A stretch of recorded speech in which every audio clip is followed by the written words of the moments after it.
U.S. military operations in Afghanistan will be over by the end of the month. It will mark the end to our nation's longest-running war, and veterans are reflecting on their time there. Here's Joe St. George. We did not go to Afghanistan to nation build.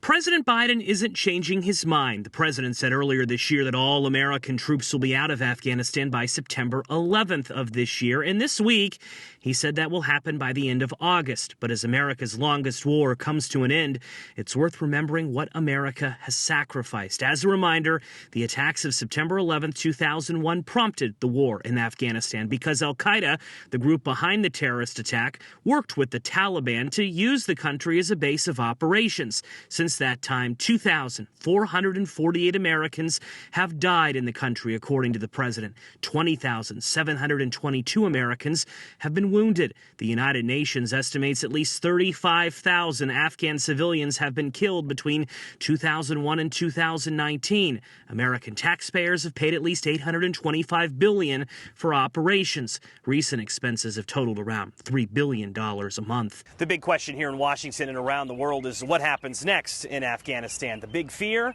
the Taliban will quickly regain control. And that is especially concerning for many of America's veterans because the Taliban is who they fought against. The Council on Foreign Relations in the spring reported all of those dark red regions are areas the Taliban had taken back control. And in recent days, the Taliban has claimed victory in even more areas. Back in 2007, I deployed to Afghanistan. Rob Couture served in Afghanistan as a master sergeant. My mom was in Afghanistan in 2014, and she was, always stressed out because they were always under attack. Toya Tucker is an Air Force veteran whose mother and ex-husband both served in Afghanistan.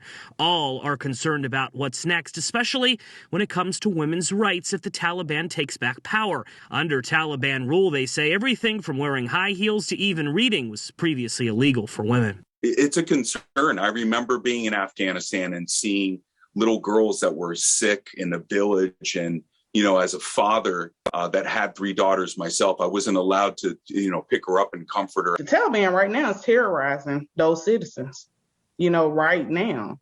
So, no, I don't think it will get better for women. That being said, both veterans recognize why President Biden is ending the war. The men responsible for 9/11 have long been either killed or detained. You got mixed feelings. 20 years is a long time. Afghanistan is a sovereign nation. In Washington, I'm Joe St. George. The woman helping trans service members navigate their time in the military. You're watching The Race.